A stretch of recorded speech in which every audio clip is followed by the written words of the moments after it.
Looking for some new art inspired by the national parks? Then be sure to check out our online store, The Gaze Shop. This season, as we explore the landscapes of Olympic National Park, Mount Rainier National Park, Carlsbad Cavern National Park, and Guadalupe Mountains National Park, we've got some new items and designs coming your way. Introducing our Olympic National Park and Mount Rainier National Park posters. These 12 by 18 posters make a great addition to any home or office, or a great gift for any lover of the national parks, even if that national parks lover is you. Whether it's art for your wall or a sticker for your water bottle, you're sure to find something that sparks your love of the outdoors. Visit shop.gazeatthenationalparks.com to bring some of the national parks home with you.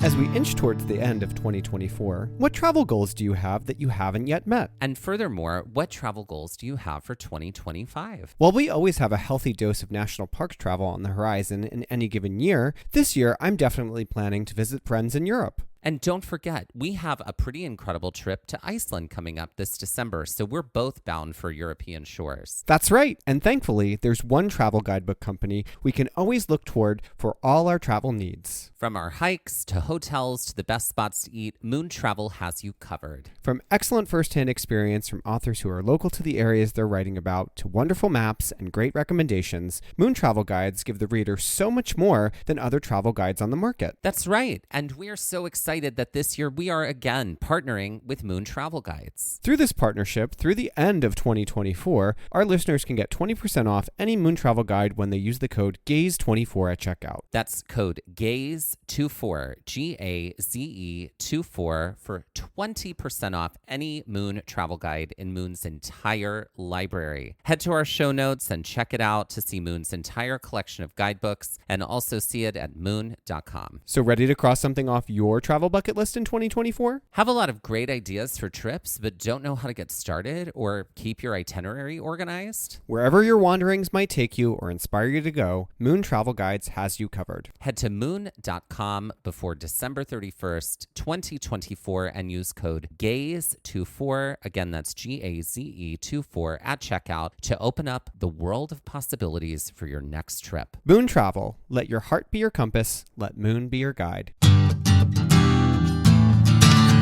Hello and welcome to Trail Mix by Gaze at the National Parks. I'm Mike. And I'm Dusty. If you're joining us for the first time, Trail Mix is the short format episodes of our show, while our long format episodes explore one hiking trail in one national park, one park at a time. Trail Mix allows us to dive deeper into things we didn't get to cover in our long format episodes, including interviews, history, science, and environmental justice. That's right. And this Trail Mix episode is all about the science of rainforests. If you have been listening to our episodes from this past season, you'll know that we are hiking our way through the magical wonderland that is Olympic National Park. Along with mountains, seascapes, and forests, Olympic National Park is home to temperate rainforests, the inspiration behind this episode. And while we will be spending a lot of time talking about temperate rainforests in this episode, it is worth noting that there are a variety of rainforest types out there in the world. Okay, so prior to visiting Olympic National Park, have you ever visited a rainforest before?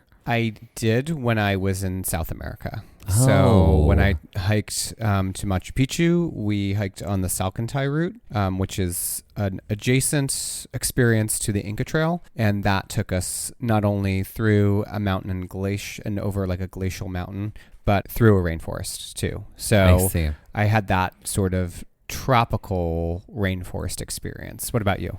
I feel like there were maybe some sections of tropical rainforest in the things we did in Hawaii. Yeah, I would imagine, yes. I guess so, yeah. And I think that's been my only experience. Prior to going to Olympic National Park and hearing that there were rainforests there, I was like, but I've seen pictures of Olympic and I don't remember seeing like tropical. And then you were like, no, it's temperate rainforest. And I was like, oh, okay. Totally opened up my mind to all of the world that is, all the different worlds that are different rainforests. Yeah, absolutely. So to begin with, let's talk about different types of rainforests in the world. There are 4 main groups of what we consider rainforests. There is the typical tropical rainforest, which most people think of when rainforests are mentioned. These are also known as lowland rainforests. There are also temperate rainforests, which are the types of rainforests you would find in Olympic National Park and many other places worldwide. There are other types of rainforests known as montane forests, which are in more mountainous regions of the world. They are also sometimes known as cloud forests. And then, and this was a shocker to us,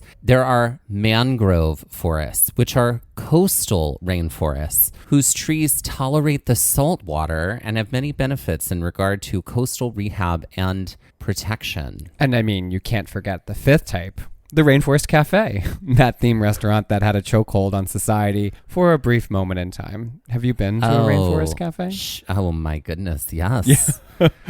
Yeah. I mean, I'm hearing the You're hearing the soundtrack of animals? The soundtrack of it. Hold on, I have to talk about this for a second now that we're here. Okay, no, there was some, I guess, comedy person on the internet. I don't know if it was a TikTok or an Instagram, but the joke was like how on Extreme Home Makeover, there's always like a kid's room they have to do, and they always want to make it super special, but they always make it like super specific. Mm-hmm. The joke was like, they're like walking through this girl's room, and it was like, they're like, oh, I see here that you have this picture with a gorilla. And then you hear the girl's voice, yeah, I just like went to the zoo once. And they were like, I know exactly what to do with this room. And then it just cuts to them and they're like, we're going to take her room and turn it into the Rainforest Cafe because she just loves the rainforest and all of the, and then it's like, they're at the Rainforest Cafe. They're like, can we actually get the like soundtrack of all the like the thunderstorms and the things and the rain. Whatnot and the rain. And we're going to put that in her room. That's like the joke of this video. It was a very, there was a lot of sensory experience happening at Rainforest Cafe. I just remember it was like, it's overpriced food theme restaurant. Is like, like the food is average food. Yeah. Oh yeah. You're paying for this experience. Yeah. Kidding aside, let's dive in and get to learn a little bit more about these different types of rainforests, their importance, and how the rainforest of Olympic National Park and other temperate rainforests of the world differ from the three tropical types of rainforests. So to start, what is a rainforest? A rainforest can be described as a forest which receives more than 80 inches of rain a year. To put that in perspective, the Chihuahuan Desert, which is where Big Bend National Park in Texas is situated, a park from season 6, only receives between 6 and 20 inches of rain per year. And here in New Jersey, where we both reside, we can get between 40 to 50 inches of rain per year. The amount of rain that rainforests receive allow for a dichotomy of life forms to thrive and survive, from flora to fauna. In fact, rainforests hold 80% of the terrestrial biodiversity of the planet. 80% of the terrestrial biodiversity of the planet. That is incredible, making them a pretty big deal when it comes to biomes that matter. Hi, grasslands, this is Rainforest calling, and you can suck it. Actually, no, they can't, because grasslands are also super important. Biodiversity matters, y'all. Speaking of biodiversity, let's take a look at how each of these rainforests differ from one another. Let's start with the broader view of each. A tropical rainforest, or lowland forests, as they are sometimes known, are found in the tropical belt, which is between the Tropic of Cancer and the Tropic of Capricorn. I feel like I want to make a joke here because your moon is in Cancer. Mm-hmm. Just like Joni Mitchell sang about. That's it. Two longitudinal lines that circle the globe above and below the equator. These forests will grow in elevations up to 1,000 meters or about 3,250 feet. The constant rainfall coupled with the heat makes these rainforests a hotbed, literally, of biodiversity. Some of the most famous tropical rainforests include the Amazon rainforest of South America, the Congo rainforest of Africa, and the Daintree rainforest of Australia, among many others. A montane or cloud forest, as they are sometimes known, are also found within the tropical belt. The difference between these forests and their lowland tropical counterparts is elevation. These forests grow at elevations of 1,000 to 2,500 meters, which are known as lower montane, and 2,500 to 3,000 meters, which are more commonly known as cloud forests. These forests are named as such because of their near consistent coverage by clouds or mist. Because of the elevation of these forests, their trees are nowhere near as tall as the trees found in a lowland tropical rainforest, which which are the tallest trees found in rainforests. However, where these types of forests lack tree height, they make up for them in ferns and epiphytic plants, which are plants that grow on the surface of another plant. An excellent example of this type of rainforest can be found on the island of Borneo in Southeast Asia. This type of rainforest is much rarer to lowland forests, and its biodiversity is vastly different considering the great elevation. It is worth noting that all montane forests are not rainforests, as montane ecosystems are found on the slopes of mountains worldwide. Location in the tropics is something that definitely is an important factor for a montane rainforest. A mangrove forest seems like the odd thing out on this list, as mangrove forests are coastal forests, usually acting as a stabilizer for the shorelines they inhabit. These forests also appear within the tropical zone, and mangroves have proven to be an indispensable part of coastal ecosystems. Not only are they a home for a variety of wildlife, they help to reduce erosion as well as help with storm surge during hurricanes and typhoons. They filter and clean water, and they have a variety of positive impacts in the fight against climate change, including storing carbon, helping to prevent coral bleaching,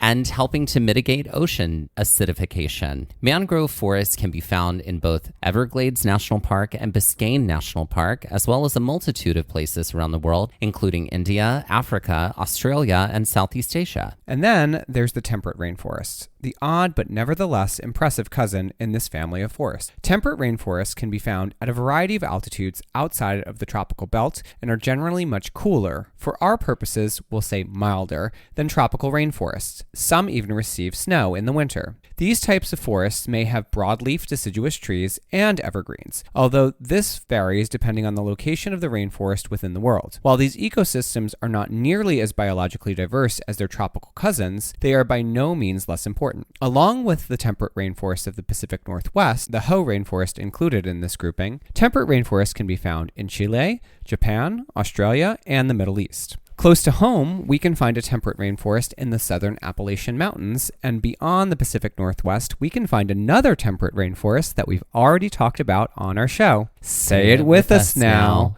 the Tongass National Forest. I was surprised to find this out in this research. I am also surprised to find this out. We talked about Tongass, I believe, in season 3 at some point. That's right. It's known as the lungs of North America.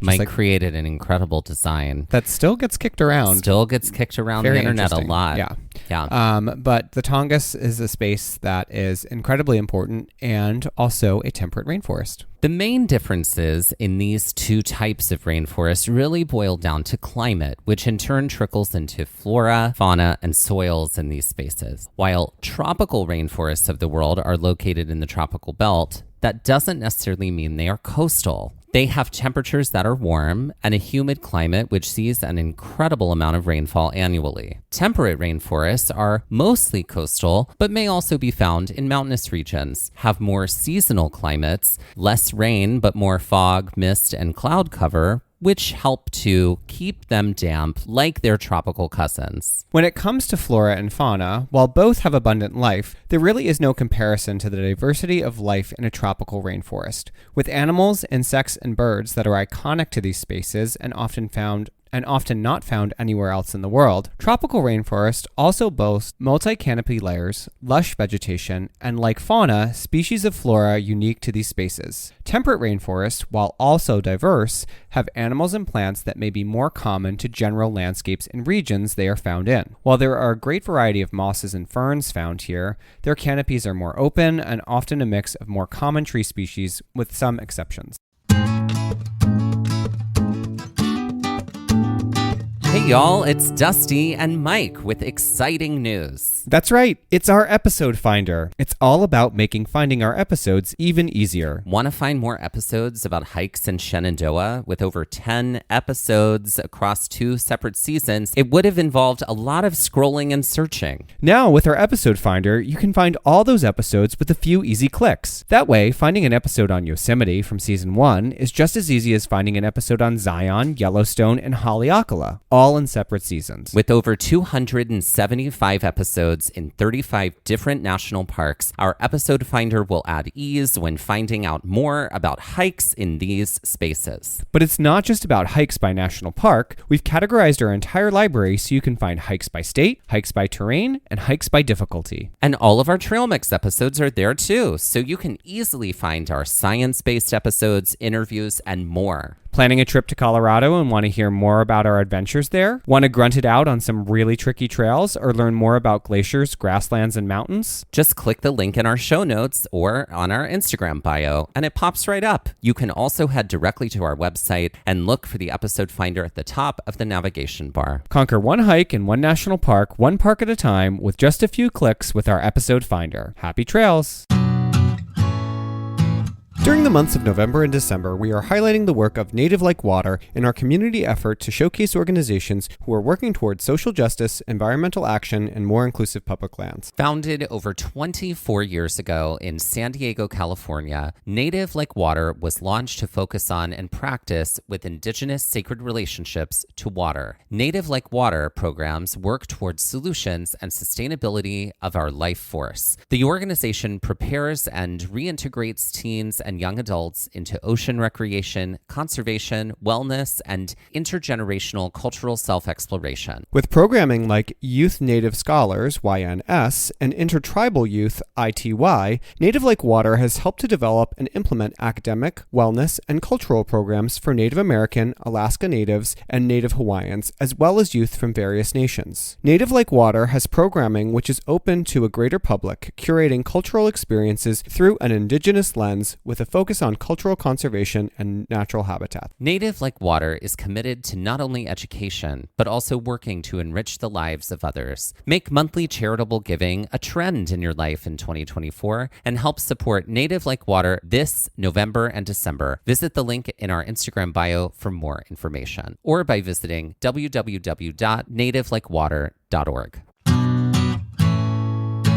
While it may seem that tropical rainforests are the headliner and temperate rainforests are merely the opener, in the grand scheme of being an impressive biome, there is plenty to be awed about when it comes to temperate rainforests. Now that we know a little bit about each of these types, let's dive deeper when it comes to talking about temperate rainforests. One thing that is more unique in a temperate rainforest and extremely important when it comes to carbon sequestering is the soil of these spaces. Because temperate rainforests have seasons, these rainforests have incredibly rich soils, as plant decomposition is constant. Whereas in tropical rainforests, this is less so the case. The nutrient-rich soil found in temperate rainforest is excellent for storing carbon. This soil, combined with the biomass of temperate rainforests, biomass is the weight or quantity of living things in a given area, have an important role to play when it comes to climate change. In fact, temperate rainforests can produce more biomass than their tropical counterparts. When it comes to biomass, temperate rainforests, specifically those of the Olympic Peninsula and the Pacific Northwest, moisture is key, like in all rainforests. In Olympic National Park specifically, these rainforests receive between 140 and 167 inches of rain a year. The forests of Olympic rarely see freezing temperatures or highs above 80 in the summertime. The biomass of these forests includes epiphytes, those plants that grow on other plants, like mosses, ferns, and lichen. However, it is the trees that are an incredibly important part of the equation on the Olympic Peninsula and in other temperate rainforests. In Olympic, Sitka spruce and western hemlock, along with conifers and other types of trees, make up the forest landscape. These trees can grow to become enormous, and when they fall, they not only rot slowly, but provide for a forest community of flora and fauna in a multitude of ways. They also act as nurse logs. We saw quite a few nurse logs We did. while we were in Olympic National Park. We absolutely did. Which is sort of like a fallen piece of a tree. Or a fallen tree in general. Or a fallen tree where now plants are growing out of the tree. It's so cool. It is cool. There was on the Spruce Nature Trail in the Hoh Rainforest, there was this completely uprooted tree. The root ball was perpendicular to the earth. And on top of it, there were dozens of trees just growing off of the root ball, which was so cool. And these nurse logs are such an important part to a rainforest community, specifically a temperate rainforest community. The flora of these spaces has also provided food, medicine, and wares for people for generations via their plant species, including western red cedar, stinging nettle, fireweed, cattail, and salmonberry, to name a few. Each of these species has had a pivotal role for the first people as well as those foraging in the wilderness due to their function and use. While temperate rainforests may not have jaguars, toucans, or monkeys, they have their own interesting guest list of animal species. In the temperate rainforest of the Olympic Peninsula, Olympic black bear, Roosevelt elk, Douglas squirrel, mountain beaver, spotted owl, and banana slugs are important parts of the web of life here. So while temperate rainforests may number fewer and may be more specific in their location, their impact on the region and on a grander scale, the planet as a whole, is incredibly important in regards to global climate and overall health of the planet through their biodiversity and their carbon sequestration. As important as they are, rainforests are perpetually targeted as a space to take from. Whether it is for logging, to mine, or to clear land for agriculture, in the last several decades, rainforests and the plants and animals that call them home have had a rough go. From the Amazon to the Tongass, these spaces are under attack. To survive as a species and to make the health and survival of other species an imperative, we must do all we can to protect and revere these incredible spaces for generations to come. The sources for today's episode include the Rainforest Alliance, the National Park Service, the United States Geological Survey, rainforestconcern.org, myportangeles.com, wildernesscollege.com, and fundtheplanet.net. And now let's end this trail mix with a game. All right, Dusty, are you ready for our game? I'm ready. This game is called Hot Tropic. Oh, great. I will be guessing. Hot tropics. Like Hot Topic. Today on The View, what's talking Hot Tropics? No, like Hot Topic, the store at the mall. I like that. Okay. So what this game is I will be using the rainforest to get you to guess an item that you might find at Hot Topic. Oh my God. Okay, great. I'm going through the inventory in my head. Great. For 100. The vines of a tropical rainforest have nothing on these items found at Hot Topic. While vines may grow up, down, and around the surfaces of trees and on their branches, this item, usually worn around a person's neck, sometimes lacy, other times black with metal studs, aren't designed to suffocate you, but their name may make you think otherwise. What is a choker? That is correct. For 200. While decomposition is the name of the game in temperate rainforests, even though he is long dead, the bones of this king of Halloween probably would still be intact a millennia from now. Just like how Hot Topic will have these items for sale featuring him and every other iconic character from this 90s claymation world and his plot to take over Christmas from now until the end of time. Who is Jack Skellington from A Nightmare Before Christmas? That is correct. That is I think the only space to get Nightmare Before Christmas. They've merch. got they have the market corner. They have it cornered. Great. You're doing great. For 300, the intersection of physical location and elevation plays an important role in the function of both tropical and temperate rainforests, and is as interwoven as this intersecting fabric, which is often worn as a button-down, but is most likely to be found as pants and skirts at Hot Topic. What is plaid? That is correct. Tartan? Okay. That is correct. Look at you on Great. fire. For 400, while ferns, mosses, and other epiphytes grow on the trees and ground in temperate rainforests, they're no match for these items sold at Hot Topic, which may adorn the calves and forearms of teens who want to keep these areas toasty rather than wearing long sleeves or pants. What are leg or arm warmers? That's correct. Absolutely correct. And for 500. While temperate rainforests are incredible at sequestering carbon through their soil and their biomass, these itsy-bitsy items found at Hot Topic, which feature an incredible variety of movies, bands, and cartoon characters, some even looking like the characters themselves, are in no way practical for holding much of anything, least of all books, as their name might imply. Oh, I don't know. I'm stumped with this one. I feel like we're holding bookshelves. No, it's a tiny item. It's a small. You said it's a small item that Itsy-bitsy holds item books. that feels impractical. And probably wouldn't be able to hold books, even though its name might imply that it could. Shelves. No. I don't know. What are mini backpacks or mini book bags? Oh, they definitely have those They at absolutely Hot do. Topic. You did good, kid. Did you ever have like a goth Hot Topic Phase? era No. of your life? I did not. Because I didn't either. I always walked through there. Sir, if you have known me for the last 12 years, I think you should know I have not. Oh no, I know. You and I are like we are far more similar than we are different. Mm-hmm. And every time I would walk through Hot Topic, I would be like, I'm just so curious about this store. Like, I just don't feel like it's for me, but it is great that it's here. Yep.